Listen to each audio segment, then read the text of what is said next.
Leave it. Here. Thank you, sir. Good night, sir. Good night.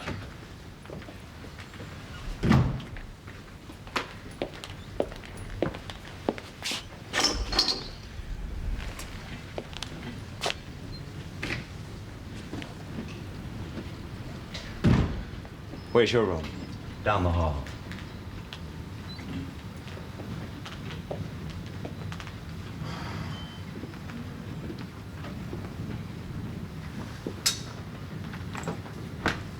I'm going out for a while.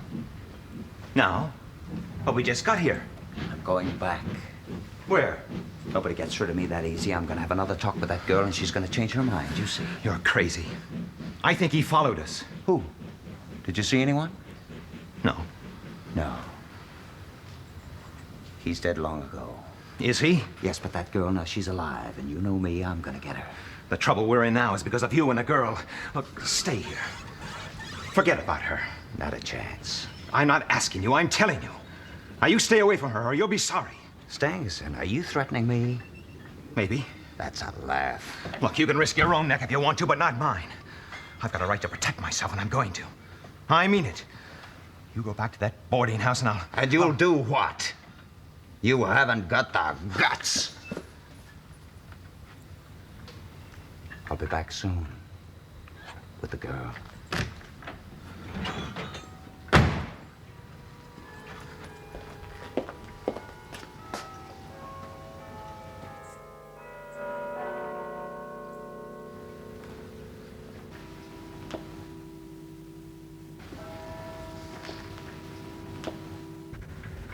Mr. Drebber. Good evening, ladies. Well, why have you come back? Is there something you left here? Yes, you could say that. My cigar case. I believe I left it on the dressing table. Will you please wait?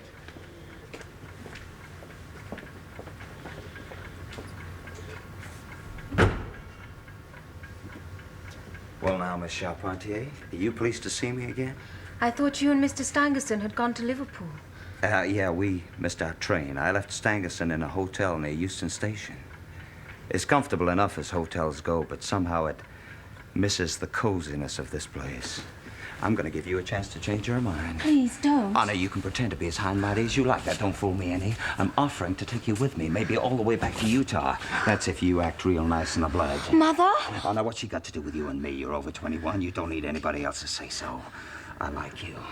I've taken a real fancy to you. We're going to get along just fine. How dare you talk to me in this way? Get out. Get out. Just as soon as I get what I came for. Let me go. My brother is here. If I call him... Oh, you won't do that, sweetheart. Mr. Drebber! Okay, you want money? How much? I'm a rich man. What I take, I pay for.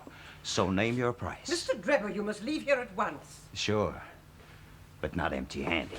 Arthur! Come quickly!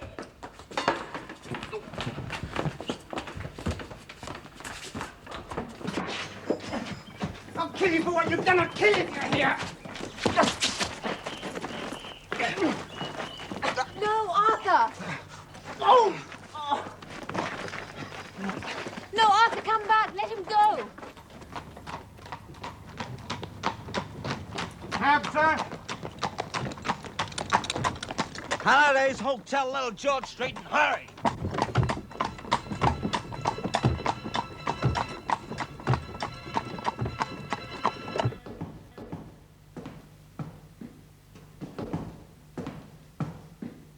Stangerson!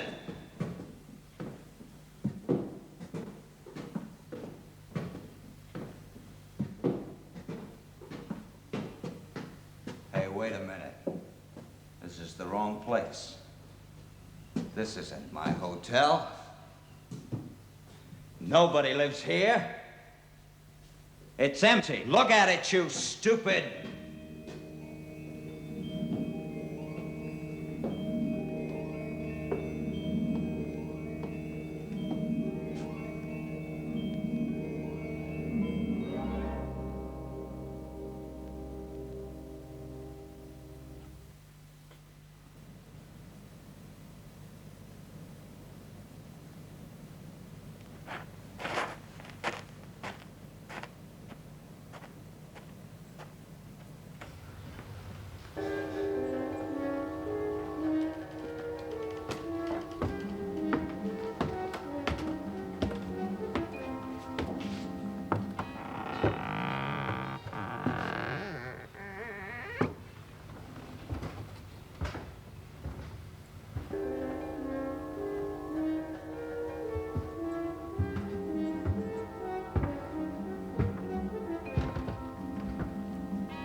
I've never read such boastful nonsense in my life.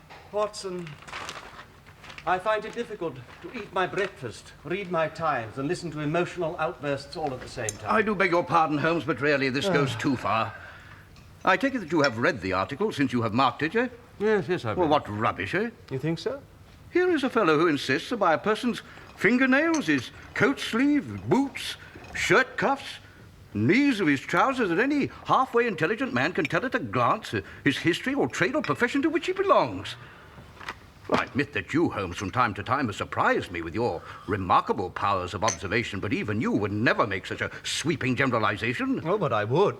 What's more, I do. Oh, come now. I wrote that article myself. You did?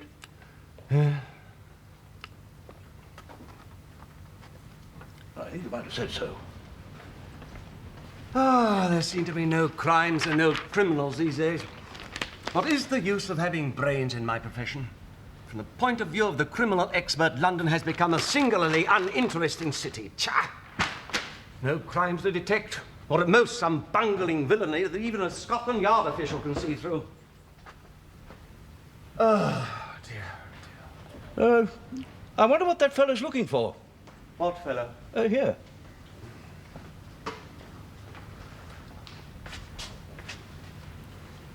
Oh, you mean the retired sergeant of Marines.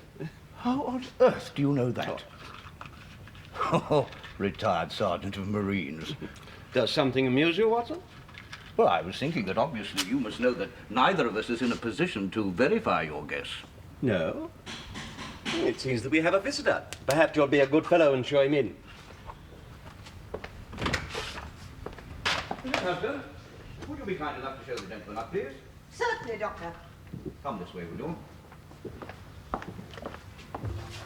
Mr. Holmes, sir? From Inspector Gregson, sir. Ah, thank you.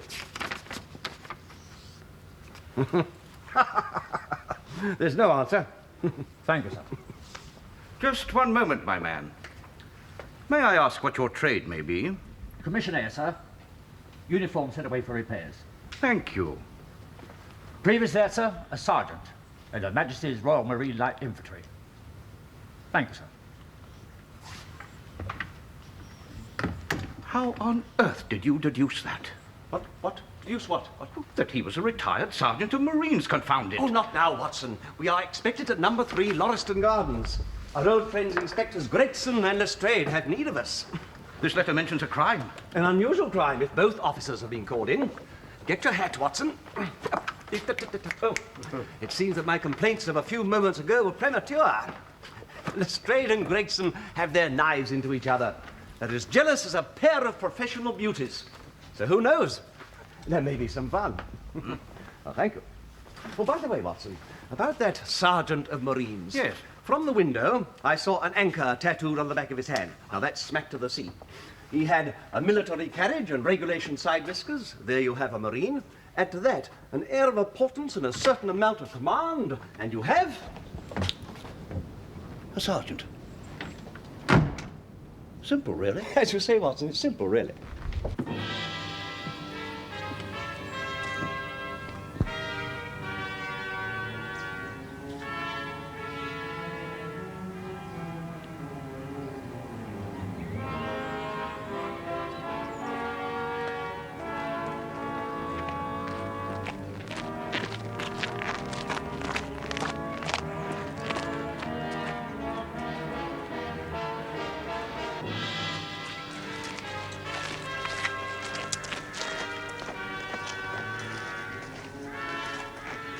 Good day, gentlemen.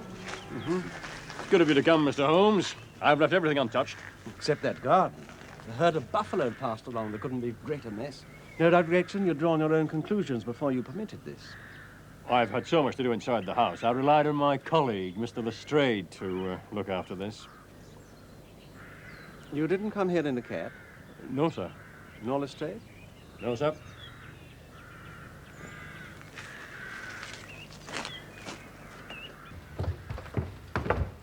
Ah, Mr. Holmes, this case will cause quite a stir, sir. Beats anything I've ever seen, and I'm no chicken.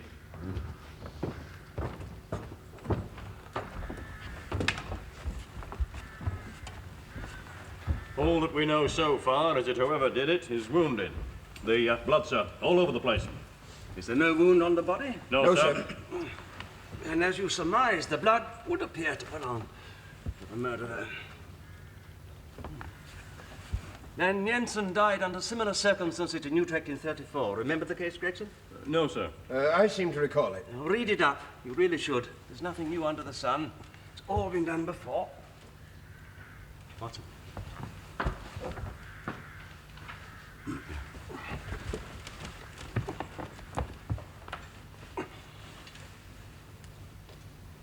Yes, you can take the body to the mortuary now.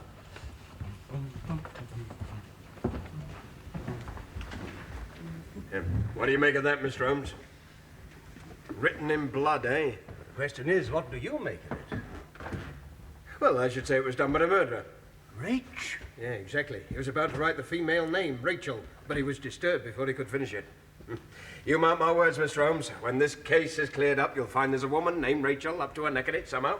Oh, yes. You can smile, sir. But you'll find the old hound is best when all's said and done. What's that you've got? Cigar ash, Mr. Lestrade.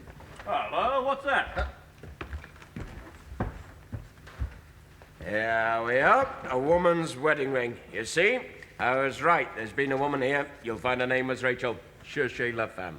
He does seem to have a point, Holmes. This complicates matters. Are you sure it doesn't simplify them? What did you find in his pocket? Russian leather card case with cards of Enoch J. Drebber of Cleveland, USA, corresponding with the EJD upon the linen. Yes. Hip flask, money, £7.13, 2 letters. One addressed to E.J. Drebber and one to Joseph Strangerson. At what address? American Exchange, the Strand. They contain steamship tickets. It appears that the deceased and his companion were about to depart for New York. You have made inquiries about Joseph Stangerson? Yes, sir. Nothing so far. And of course, excuse me, you have sent word to Cleveland? I telegraphed this morning for information on both Drebber and Stangerson. Is that all? All, sir. Well, surely there is a single circumstance on which the whole case could hinge. Will you not telegraph again? I've asked for all the information that I require. But not about the woman, Rachel. Gentlemen, it would be robbing you of credit if I were to presume to help either of you in this case. You are both doing so well now, it'd be a pity for anyone to interfere. But I should like to speak to the constable who found the body. Well, he's off duty now, sir. His name is Rance. You'll find him at 46 Audley Court, Kennington Park Gate. Thank you. Come along, Doctor.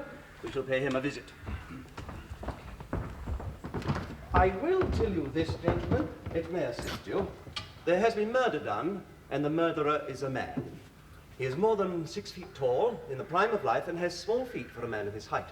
He wore coarse, square-toed boots and smoked a Trichinopoly cigar. His face is florid, and the fingernails of his right hand are remarkably long. He came here with his victim in a two-wheeled cab, which was drawn by a horse with 3 old shoes and 1 new one on its off foreleg. These are just a few indications, but they may assist you. Good day, gentlemen. Mr. Holmes, Yes? you say the man was murdered. If that is so, could you tell us how it was done? Poisoned. Well, and by the way, LaStrade, don't waste your time looking for a Miss Rachel. The word RACHE is German for revenge.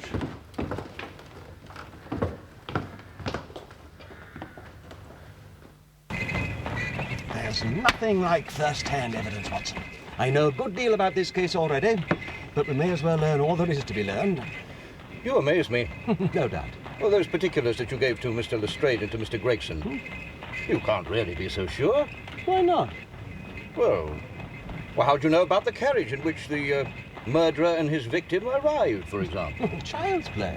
The marks made by the carriage wheels and by the horse's hooves in the driveway told me all I needed to know. And the murderer's height? Well, You said over 6 feet. Yes, I did.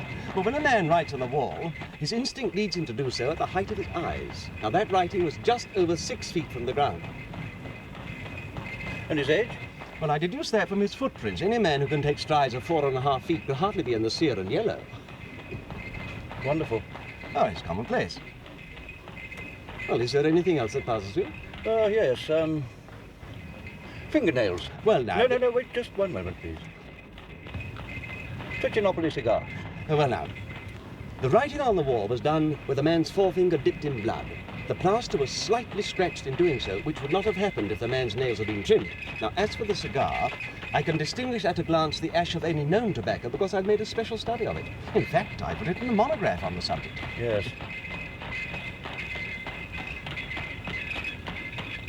You said the murderer had a florid complexion. Ah, now that was a more daring shot. You must not ask me about that at the present time. We appear to be arriving in Kennington Park Gate. We must make short work of Police Constable Rance. What did you do after you summoned Police Constable Murcher? Well, I went back into the house and I waited for Mr. Gregson to arrive. And was the street empty when Murcher arrived on the scene? Empty? Yes, as good as. Now, what does that mean? Well, I've seen many a drunk man in my time, but not many so crying drunk as that cove. He was at the gate when I came out. A drunkard, you say? And what sort of man was he? Well, like I said, he was an uncommon drunk sort of man. He'd have found himself in the station if we hadn't been so took up. But his face, his clothes, didn't you notice them? Well, he was a long chap with a red face. Florid? What I could see of it, the lower part was muffled round. And what became of it? Well, I moved him on. I had enough to do, what with... Yes. Had he a whip in his hand? A whip, sir? Yes. I'm afraid, Rance, that you will never rise in the force. You might have gained your sergeant's stripes last night if you had arrested that drunkard. Indeed, sir. May I ask how? Because he was the murderer. Come, Watson, or I shall be late for my concert. Good day. Ah, there you are, Mr. Holmes. I was hoping I'd catch you. Oh, is there some news? I thought I'd save you any further trouble. The case is as good as solved. Indeed. You may not remember, but there was a hat lying beside the dead man. Oh, yes, made by John Underwood & Sons, 129 Camberwell Road. What of it? Yes. Well, I've managed to trace him from it to a private boarding establishment. I'm going over there now to make the arrest. Now, ma'am, you are the owner of this establishment? Yes. And Mr. Enoch J. Drebber was one of your boarders?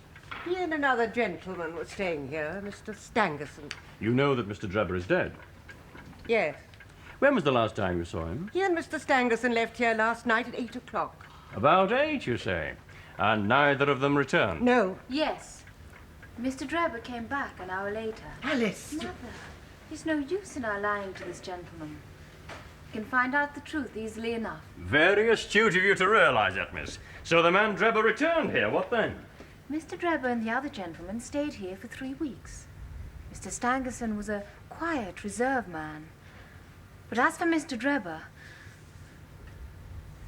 well, after 12 o'clock in the day, he could hardly ever be said to be sober. He was an extremely coarse person. His manner towards the maidservants was disgustingly familiar. On one occasion, he actually attacked my daughter. Attacked? I don't know what else one could call it. He came into my bedroom and tried to kiss me. He was drunk. And then? I would not have such a person in my house. I told him he must leave at once, and that was the reason for his going. Mr. Strangerson went with him, of course. And that happened last evening? I cannot tell you how glad I was to see the last of that man. I mean, quite apart from everything else, my son Arthur was home on leave from the Navy, and he had such a violent temper. If he had found out what Mr. Drebber was really like, there's no telling. Just so, ma'am. No, what I meant was, Arthur is so devoted to his sister. Not that he would ever harm anyone. Oh, we'll see about that, ma'am. Now, what happened when Mr. Drebber returned him? I really don't know what to say. I was alone, and he'd been drinking. He asked me to go away with him. When my mother told him to leave, he offered me money. Then my mother screamed, and the next thing we knew, Arthur was in the room. Mr. Drebber ran out into the street. Arthur followed him. They struggled, and then Mr. Drebber jumped into a cab. Arthur ran after it, and... well, I don't know anymore. At what hour did your brother return? I don't know. I see. He had his own latchkey. So he must have returned after you and your mother went to bed last night. I suppose For so. all that you know, he could have stayed out until 2 or 3 this morning.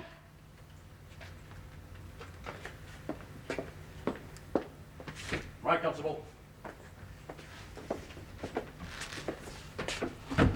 I must ask you for an account of your movements after you left here last night. I've already told this constable. Then tell me, please. You were seen trying to catch up with Mr. Drebber. Well, I didn't. He was in the cab. It was going too fast. I gave up. Go on. Well, I felt too angry to come straight home. I went for a walk. Alone? Yes. Until what hour? I don't know. It must have been after 12 o'clock when I arrived home. A long walk, wouldn't you say? Possibly. I was very angry. Oh, I believe you. Shall I tell you what I believe happened? You caught up with Mr. Drebber. No. You fought with him again, this time somewhere in the vicinity of Lauriston Gardens. With a stick or with your fist, you struck him a blow in the pit of the stomach, perhaps, that would kill him without leaving a mark. Then you dragged the body into the empty house where it was found. The blood, the wedding ring, the writing on the wall, all these were intended to throw the police off the scent. Oh, Arthur, tell him the truth. You didn't kill that man. Say you didn't. Oh, Mother, of course he didn't. How can you think such a thing? I don't know what this is all about. I swear I never saw Drebber again. You must come along with me. Take him in charge, Constable. But he's innocent. All in good time, miss. Constable.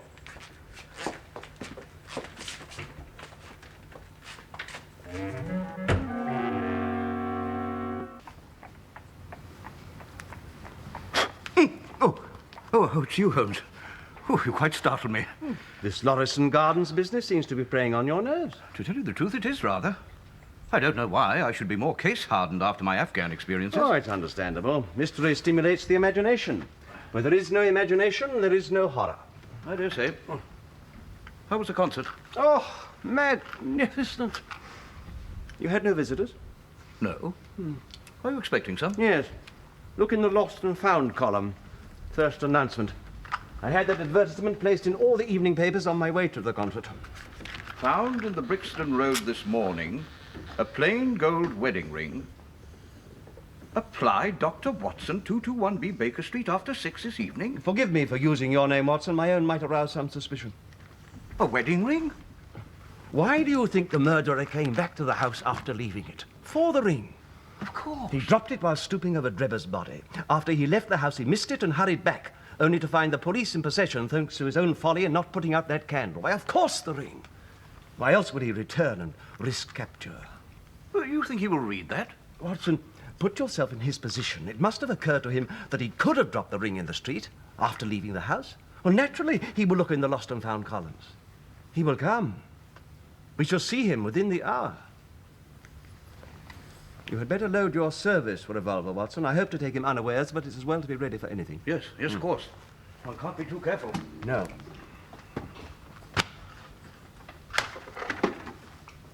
Hello, what's this? Huh? Oh, that's some aspects of the case that seem to admit of no explanation. Just a few notes, that's all. How came the two men into the empty house? What became of the cabman who drove them? How could one man compel another to take poison?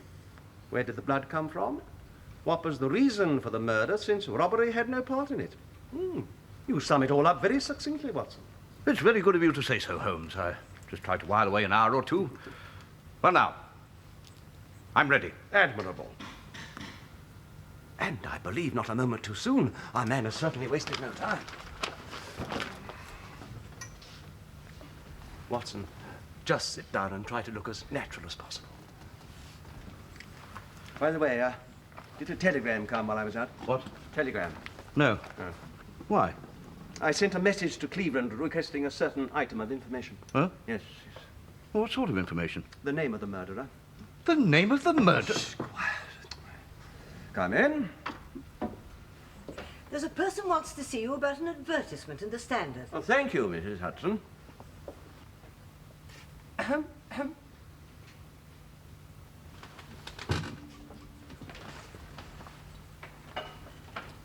Yes, madam, and what can we do for you? Begging your pardon, good gentlemen, it's this as I've come about. It's a gold wedding ring in the Brixton Road. The ring is yours? Oh, no, sir. It belongs to my girl, Sally. Is it? Ah, the Lord be thanked. Our Sally will be a glad woman this night. This is it. This is the ring. Take it then, and I suggest you tell your daughter to be more careful in future. I'll tell her, sir, and thank you. Thank you both 100 times. Not at all. Entirely my pleasure. Good night. Good night. Oh, our Sally will be a happy girl this night. Oh, Holmes, really, what a splendid murderer. And the ring you gave her. I bought it this afternoon. Quiet! Give her time to get downstairs. Let me have your revolver. If I'm not mistaken, she'll lead me straight to our man. No, Watson, wait here.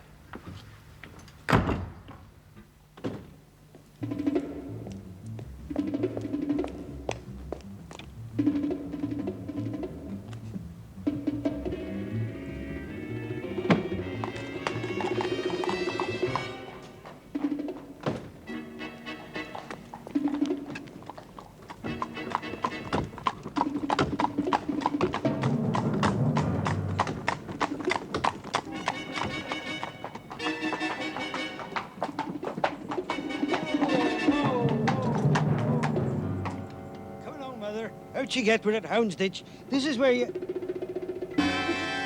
She's gone. But she can't be. She...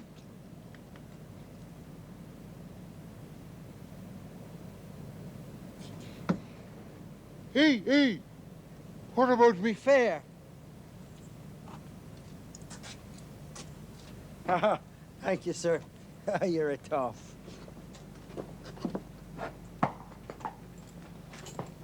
Go on, then. Jump, then. Jumped out? Holmes, it's impossible. Are you trying to tell me that that feeble, tottering old woman jumped out of the cab while it was in motion without either you or the driver seeing her? Old woman be damned. We were the old women to be taken in. Must have been a young man, and an active one, too, besides being an incomparable actor. But do you mean to say that he was the one who... No. Our murderer is taller. Watson, I would not have the Scotland Yarders know about this for the world. They'd certainly never let me hear the end of it. I don't think there's anything to be ashamed of, Holmes. Even I was deceived. Remarkable performance.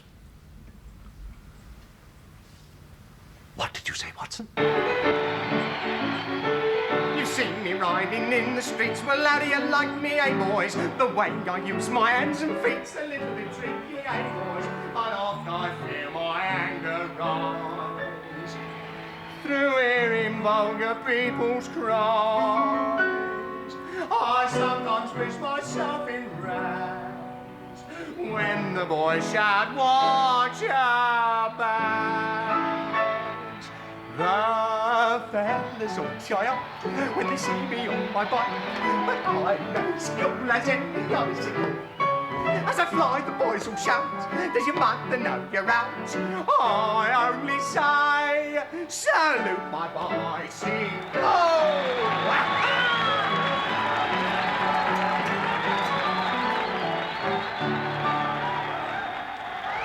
I have a word with you, Mr. Daly. Oh, sorry, gents. Can't talk.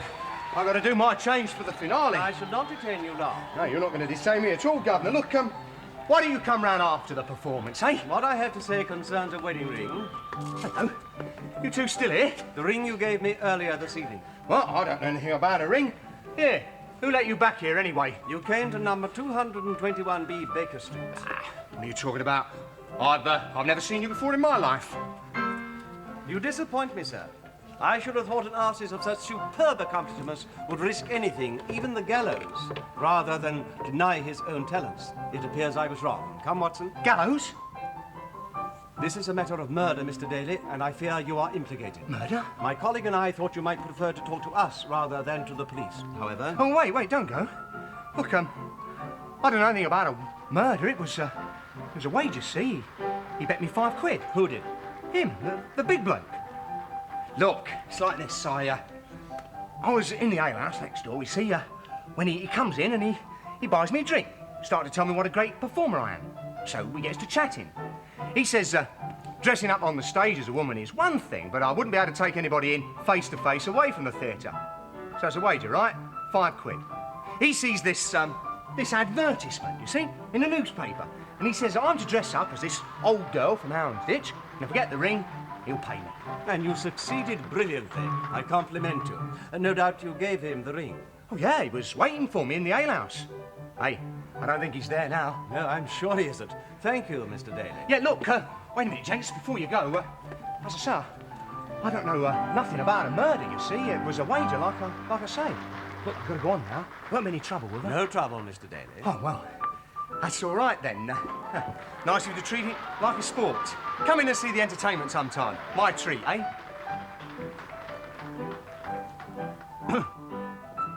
You never asked him what the man looked like.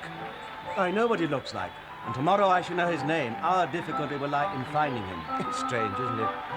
Whilst we're seeking one murderer, Gregson has his choice under lock and key, and Lestrade is seeking a third.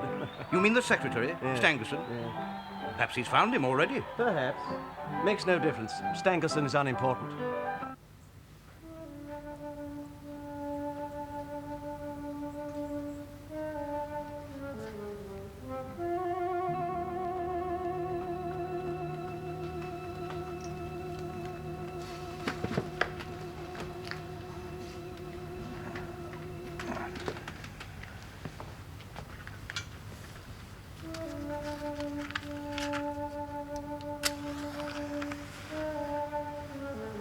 Drebber.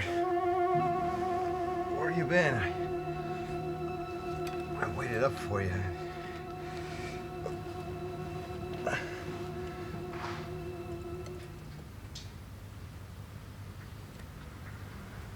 No. No. No. He must be the gentleman he said he was expecting. Been waiting for you since yesterday. Huh? Is this the room? Yes, sir. Mr. Strangerson, I'm a police officer. Open the door if you please. Open it up.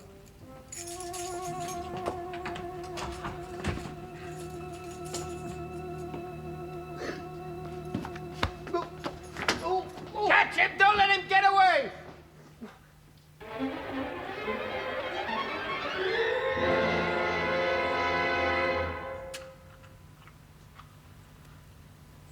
Strangerson dead. But he doesn't give the details of how. All it says here is that a body was discovered in a hotel near Euston, and the police have declined to make a statement. Do you think it could have been suicide? Hardly. Otherwise, Lestrade would have been here at cockcrow, boasting that the murderer is dead and the case closed. No, you may be sure that this is another murder. Why have you not been sent for? Oh, patience, Watson. Give Lestrade time to lick his wounds. After all, his murderer has turned into a victim. Gregson has made an even worse blunder. He's arrested someone who was innocent. But they'll both be here. Give them time. Is that the message you expected? Yes. It arrived late last night. The plot thickens. The man we are after appears to be a Mr. Jefferson Hope, an American, of course, like his victims. What on earth? I should say it's the Baker Street Division of the Detective Police Force. Ah, yes, sir, it is. Heavens alive! I do not please. 10, Chun! Keepsake off my candle. Wiggins, in future, unless I tell you otherwise, you will come up here alone to report. The rest of you must wait in the street. Now, Wiggins, have you found it? No, sir, we ain't. I hardly expected you would, not so easily, but you must keep on until you do. Now, here are your wages. Oh, thanks, Gav. Thanks. No. So, Gav. Now, be off, and come back with a better report next time. Righto, Gav, let's go. Come on.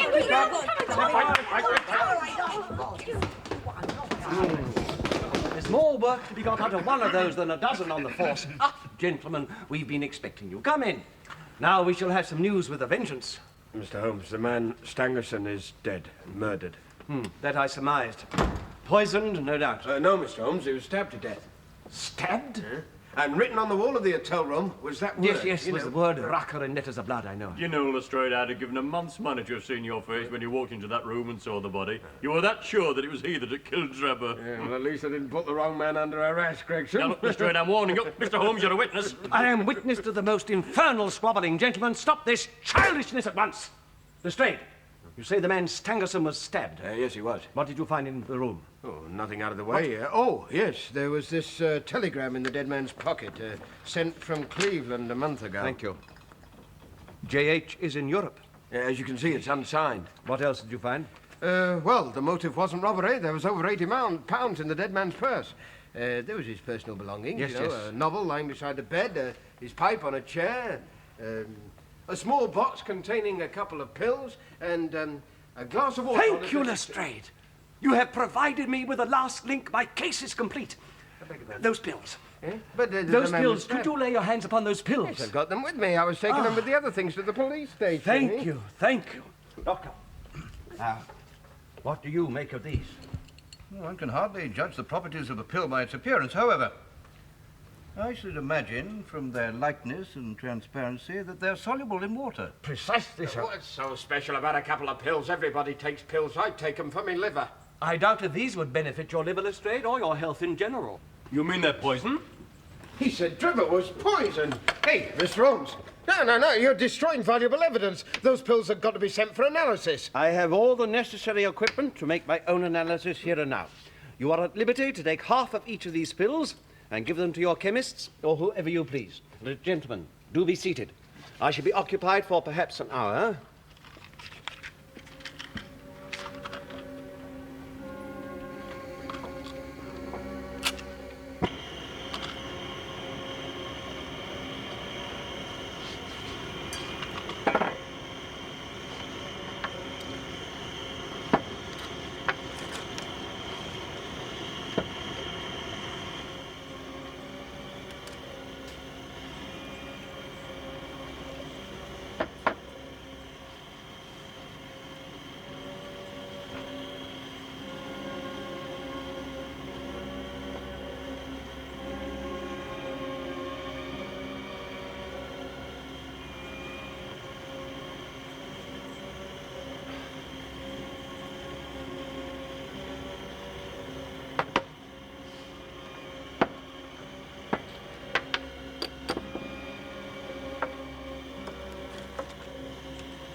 Well, Holmes? I confess that for a moment I thought I had blundered. One of those pills is perfectly harmless. The other, however, contains a most deadly poison. But why should one be harmless and the other one not? What the devil does it matter? Look, Mr. Holmes, I'm sure we're all very impressed with your cleverness, but you said your case was complete. Now, if you have any suspicions, I demand to be told them. Quite right. We've already had 2 murders. If we give this assassin time to commit a third... You can set your minds at rest on that score. There will be no more murders. Come in. If you please, sir. What is it, Wiki? I have the cab downstairs, sir. Good boy! Tell the driver he is to come up. I shall need help with my boxes. Holmes, are you going on a journey? Gentlemen, I am grateful to you for bringing me into this matter. Otherwise, I should have missed the finest study I ever came across. The scarlet thread of murder running through the colourless skein of life. It has been a pleasure to unravel it. Unfortunately, you both overlooked the most important clue of all. Not a clue, really, but a matter of common sense. What was that? Why, the purpose of the wedding ring. By the way, Lestrade, why don't you introduce a pattern like this at the yard? The spring works like lightning. Come in. Oh, Candy, just give me a hand with this box, will you? Thank you. What the devil? Holmes, what are you doing? Watson! Gentlemen, allow me to introduce you to Mr. Jefferson Hope, the murderer Enoch Drebber and Joseph Strangerson.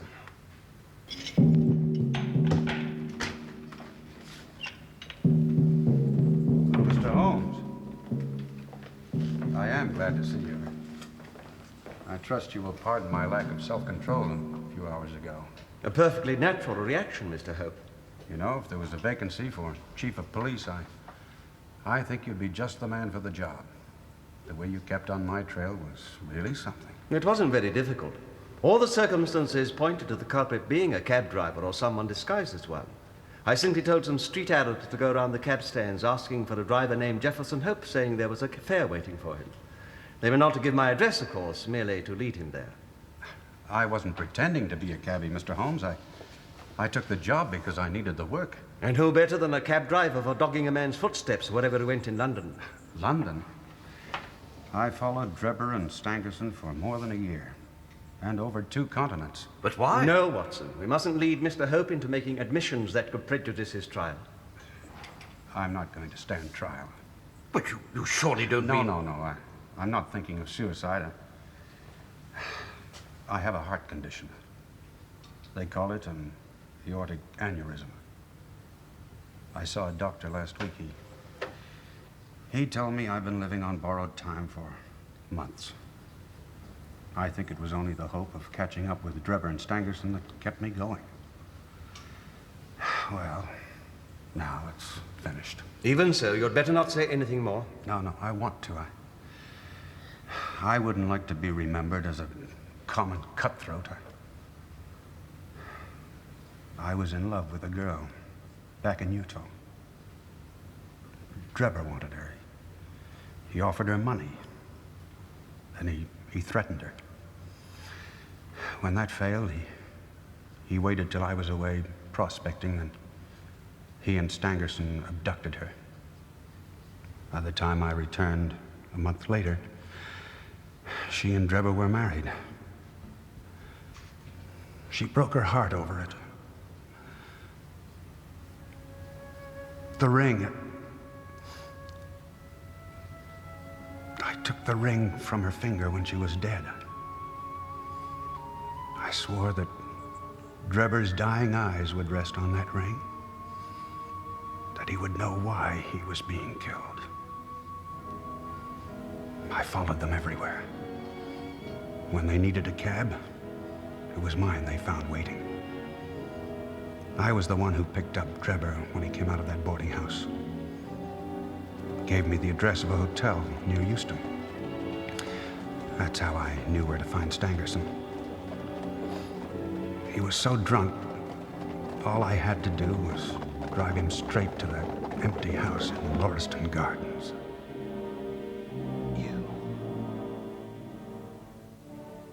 You dog. I followed you from Salt Lake City to Petersburg. You have always escaped me. What do you want? Punishment has caught up with you at last. One of us will not see the morning sunrise. You wouldn't murder me. There is no murder. Let the High God choose between us. Choose and eat. There is death in one, life in the other. I shall take what you leave. Let us see if there is justice on earth, or if we are ruled by chance. Choose.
I told you, Watson, that our man had a florid complexion. There had been no struggle, and yet there was blood by the body and elsewhere. A nosebleed seemed to be the most likely cause. It was the blood that gave me the idea for writing the German word for revenge on the wall. I thought it might have led the police off on the wrong scent. Yes, I realized that. But a real German invariably prints in the Latin character. You did not. However, I don't suppose the Scotland Yarders would have known that. Later that night, I went to Stangerson's hotel. I got into his room through a window. I offered him the same choices I had offered Drebber. But instead of jumping at the chance of safety, he went for my throat. We struggled. I drove my knife through his heart.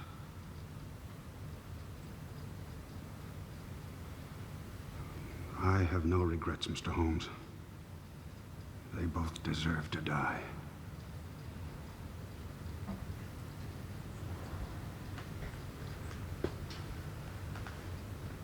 Do you believe I am a murderer?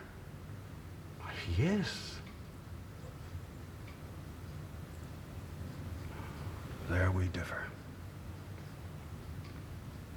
There was no murder, Mr. Holmes. I executed.